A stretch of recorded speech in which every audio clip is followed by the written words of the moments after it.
la pagina alpina. Vecchio scarpone, quanto tempo è passato, quante illusioni fai rivivere tu, quante canzoni sul tuo passo cantato che non scordo più.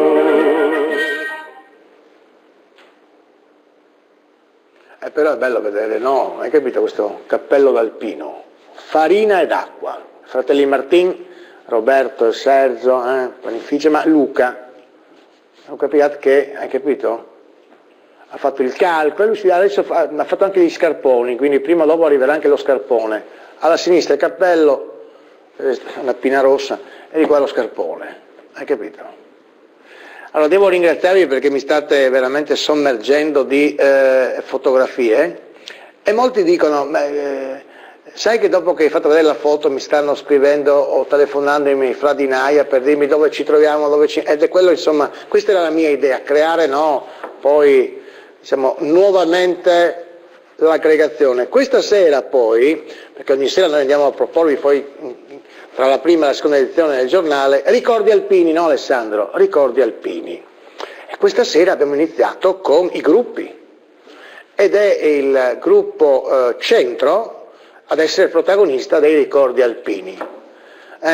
Immagini, suoni, musica, insomma, questa sera più o meno alle 22, Anzi, Alessandro, fatti dare per cortesia l'orario esatto della messa in onda e poi lo comunichiamo, ricordi alpini. Iniziamo con le foto, andiamo con le foto. Allora, questa è incredibile, questi qua, chi è che mi scrive? Silvio Roman, qui è assieme a un commilitone, e qui fermi tutti, no, dopo, regia sveglia, fermi tutti, chi è questo in mezzo? Ma provate a vederlo bene, chi è? È Monsignor Angelo Santarossa, quando era cappellano militare all'Aquila. Lui ha raccontato nei giorni scorsi, no, che era all'Aquila. E allora dice, Roman Silvio con Monsignor Santarossa a celebrare messa, reparto della Giulia all'Aquila. Anche qui è presa di fronte, c'è Monsignor Santarossa, assieme, vammi sull'altra foto, qua se lo riconosce da lontano, ma se andiamo, ecco, questo è Monsignor Santarossa. Quando era all'Aquila, vede Monsignor Santarossa, lei ha trattato dell'Aquila, bene, un alpino, tac, ci ha inviato la sua foto, e poi quell'altra, la terza, mentre è assieme ad un commilitone. Le invio, caro direttore, le foto di mio padre Mario Turchet, classe 54, conduttore all'8° Alpini Battaglione Tolmezzo, o là o rompi, durante il campo invernale a Sappada ed in caserma a Venzone. Quindi qui siamo a Venzone e qui ovviamente prima era Sappada e poi era Venzone. Ecco, mi dicono che ricordi alpini, la trasmissione va in onda alle 21:40. Andiamo con 4 foto.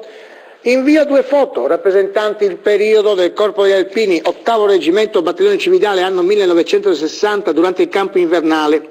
La foto in cui fumo la pipa è del campo estivo Sappada 1900, eccolo qua, 60, difatti prima del campo invernale lo abbiamo visto, e vi posso assicurare che il campo invernale è bellissimo, ma allo stesso tempo bisogna avere fisico.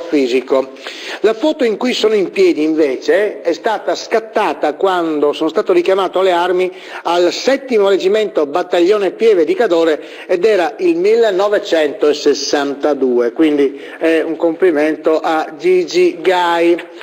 E qui abbiamo altre, dopo Monsignor Santarossa non poteva che esserci lui, Raffaele Padrone, anche lui, non sapevo neanche che aveva fatto l'alpino, cioè io pensavo fosse entrato all'UGL già a 15 anni, e invece ha fatto l'alpino, guardalo lì, Raffaele Padrone, il primo, questo è il primo a sinistra, accosciato, se qualcuno dei miei fra viene a Pordenone mi contatti sul mio muro Facebook, è il primo a sinistra, quello prima invece era un Raffaele Padrone giovanissimo, avete visto? Bene, non sapevo. Poi